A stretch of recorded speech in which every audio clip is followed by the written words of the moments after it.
Notebook IAS आपकी सफलता है हमारा मिशन। हेलो दोस्तों, स्वागत है आपका आपके पसंदीदा यूट्यूब प्लेटफॉर्म नोट्सबुक आईएएस पे। दोस्तों, आज हम लोग बात करने वाले हैं भारत और भूटान के संबंध के बारे में।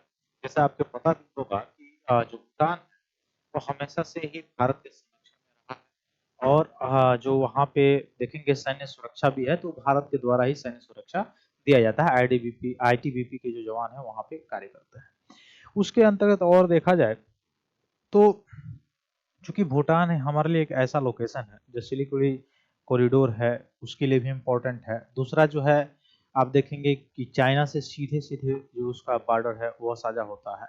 तो कल के डेट में अगर हम भूटान को संरक्षण नहीं दिए, क्योंकि आपको पता है कि सारी चीजें जो भी है वहाँ पे चूंकि रेजी कैसे चलती है, लेकिन वह पूरे के पूरे डिपेंडेबल किस पे है, भारत पे है, ठीक ना। हालांकि अब कुछ समय पहले आपने देखा होगा कि वहाँ के जो राजा हैं, किंग है, वहां से चाइना भी कुछ समय के लिए गए थे वहां पे, कुछ ये सबसे बड़ी सिटी बनाने के लिए, है ना। तो उसके वो जा भी सकते हैं।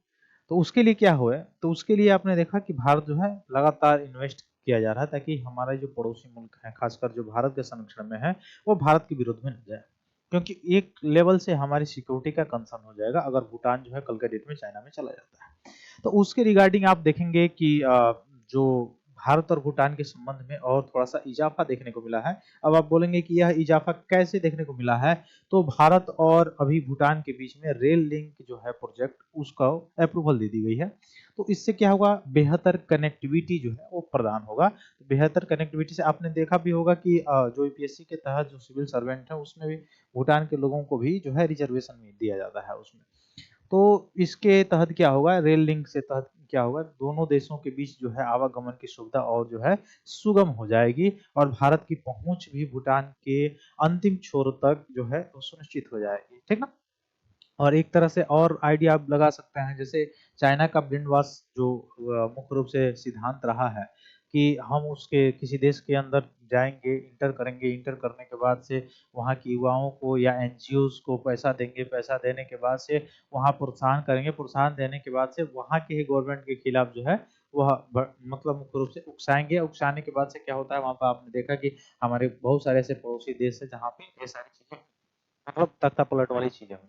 तो ये सारी चीजें होंगी तो फिर भारत के पक्ष में सारी चीजें नहीं रहेंगी। अगर जैसे जैसे आपने देखा कि भारत के जो पड़ोसी मुल्क हैं, जैसे श्रीलंका हो गया, या आपने देखा म्यांमार हो गया, फिर से नेपाल में भी आपने कुछ समय पहले देखा था, बांग्लादेश में देखा था। तो ये सारी चीजें जो गतिविधियां होंगी, ये कहीं ना कहीं भारत के सिक्योरिटी पर क्या होगा, जो है वो कंसर्न रहेगा, एंड सिक्योरिटी पर कहीं ना कहीं इफेक्ट करेगा। तो हमारा सिक्योरिटी किस तरह से जो अंतर्राष्ट्रीय लेवल से जो अन्य देश है उससे कैसे बना रहे हैं, जैसे चाइना जैसे देश है, उसके लिए देखा जाए तो एक तो प्रोग्राम गवर्नमेंट चला रही है, वाइब्रेंट विलेज प्रोग्राम। उसके तहत वहाँ के जो बॉर्डर इलाके के जो लोग हैं उनको जो है क्या करना, शिक्षित करना या उनको मुख्य रूप से बढ़ावा देना। तो इसके तहत आपने देखा कि भूटान में भी सारी चीजें हो रही है। तो भूटान में कनेक्टिविटी बढ़ाने के लिए rail for the first time total outlay of 4033 crore रुपया का यह पूरा प्रोजेक्ट है। आगे बढ़ने से पहले मैं बता दूं, अगर आप यूपीएससी का तैयारी करना है तो टेस्ट सीरीज जो है देना चाहते हैं ऑफलाइन, तो दिए गए नंबर पे कांटेक्ट करके जो है टेस्ट सीरीज परचेज कर सकते हैं।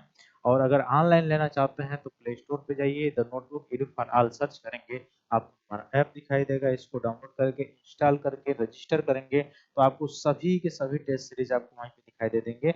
जो भी टेस्ट सीरीज आपको परचेज करना हो आसानी से आप परचेज कर सकते हैं, ठीक है। तो यही है, यह Bhutan approval first rail link project to boost connectivity and the trade. इससे कनेक्टिविटी बढ़ेगी, ट्रेड बढ़ेगा, ठीक ना, व्यापार बढ़ेगा, पहुंच बढ़ेगी, ये सारी चीजें हैं। और संबंधों में जो है एक नया अध्याय जुड़ेगा, एक नया रूप से देखा जाए तो एक ऊंचाई को प्राप्त किया जा सकता है, ठीक है। तो भारत भूटान के द्विपक्षीय रिश्तों को मजबूत होगा, द्विपक्षीय रिश्ते इससे मजबूत होंगे, ठीक है।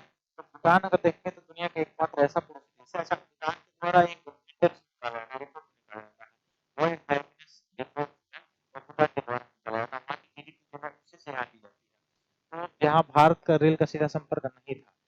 नेपाल, बांग्लादेश, पाकिस्तान जैसे पड़ोसी देशों में रेल संपर्क तो है, लेकिन भूटान में नहीं था। लेकिन अब भी ये जो है ये मुख्य रूप से इसकी अप्रूवल दे दी गई है। तो DPR for the first ever railway link Bhutan from Assam completed. तो कहाँ कहाँ से होगा ये, थोड़ा सा इसको थोड़ा सा देख लेंगे आप लोग कि कोकरझर इन आसाम, गोलेफू इन भूटान, इन दोनों के बीच में जो है चलाई जा रही है ये रेल। तो कौन कौन सा जगह है? आसाम का कोकरझार जो है जगह वहां से, और भूटान का गेलेफू जो जगह है वहां तक ये रेल कनेक्टिविटी जो है अभी जोड़ी गई है। एक्ट ईस्ट पॉलिसी या नाइबरहुड फर्स्ट पॉलिसी के तहत ये सारी चीजें जो है काम शुरू किया गया है, ये काम हो रहा है। ठीक है, तो कहाँ से किया गया? मैंने अभी बताया आपको, कोकराझार असम भारत से और गेलेफू भूटान के बीच में ये रेलवे लाइन जो है एक्टिव की गई है। 69.04 किलोमीटर के आसपास है। ठीक ना, तो यहाँ पे गुलेफू जो भूटान है वहां पे जाके समाप्त हुई। ठीक है, कौन कौन से 6 नए स्टेशन? बालाजान, बरुखासा, खातर, दार्जिलिंग, गेलेफू, ये कई और इसमें शामिल है। महत्वपूर्ण प्रमुख पुल और 29 प्रमुख पुल, छोटे जो है 65 पुल, एक सड़क ओवरब्रिज जो है, ये सब चीजें डिटेल्स आपको याद रखनी है, याद रखिएगा, ये पॉइंट जरूरी है। कोकराझार असम जो है वहां से लेकर गेलेफू भूटान तक 69.04 किलोमीटर तक का ये बना।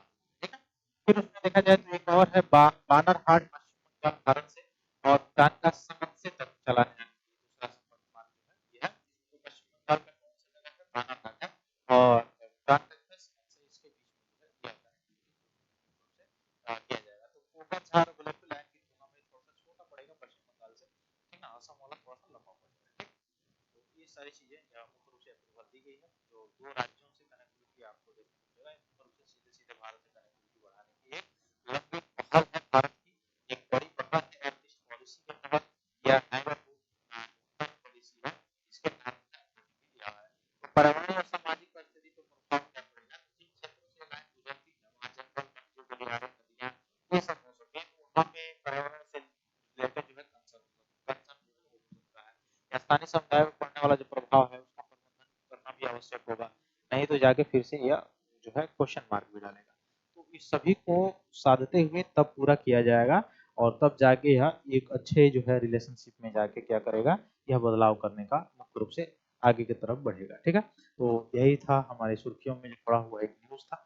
फिर मिलते हैं हम लोग अपनी अगली क्लास में, तब तक के लिए बहुत बहुत धन्यवाद दोस्तों, जय हिंद। हेलो दोस्तों, नोट्सबुक आईएएस आपकी सफलता है हमारा मिशन के तहत लाया है बेहतरीन टेस्ट सीरीज का कलेक्शन, जिसमें यूपीएससी और स्टेट पीसीएस के प्रीलिम्स और मेंस के टेस्ट सीरीज उपलब्ध है, वो भी लोएस्ट प्राइस में। तो आप आज ही अपनी सफलता की दिशा में आगे बढ़ने के लिए हमारे टेस्ट सीरीज सेंटर दिल्ली के मुखर्जी नगर और प्रयागराज के सिविल लाइंस के सेंटर पर जाकर टेस्ट सीरीज परचेस कर सकते हैं। आप अगर ऑनलाइन टेस्ट देना चाहते हैं तो आप डिस्क्रिप्शन में दिए गए लिंक द्वारा आप हमारे ऐप को प्ले स्टोर के माध्यम से डाउनलोड कर ऑनलाइन टेस्ट सीरीज परचेस करें और अपनी तैयारी को और मजबूत बनाएं। अन्य जानकारी के लिए आप दिए गए नंबर पर कॉल भी कर सकते हैं।